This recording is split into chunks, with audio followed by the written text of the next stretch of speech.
Hello viewers, কেমন আছেন আপনারা সবাই? আশা করি সকলেই ভালো আছেন। আজকে নবম দশম শ্রেণীর বাংলা প্রথম গল্প থেকে কিছু গুরুত্বপূর্ণ এইচএসসি বোর্ড প্রশ্ন আলোচনা করবো। সবাই দেখবা, তাহলে অনেক কিছু জানতে পারবা। চলুন ভিডিওটা শুরু করা যাক।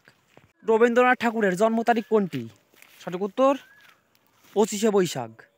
রবীন্দ্রনাথ ঠাকুরের জন্মস্থান কোনটি? সঠিক উত্তর কলকাতা।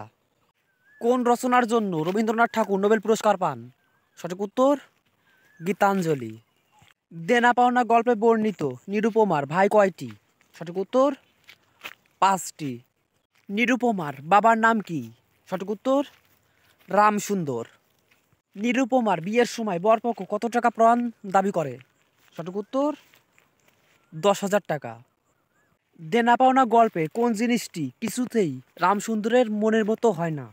সঠিক উত্তর পাত্র রামসুন্দরের মনের মতো হয় না, সময় রাখবে। দেনা পাওনা গল্পে কার বাড়িতে মস্ত একটা চুরি হয়ে গিয়েছিল? সঠিক উত্তর হরে কৃষ্ণর বাড়িতে। রামসুন্দরের কাছে 3,000 টাকার নোট দেখে রায়বাহাদুর কি করলেন?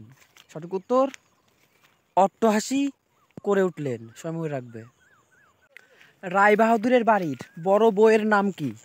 সঠিক উত্তর নিরুপমা।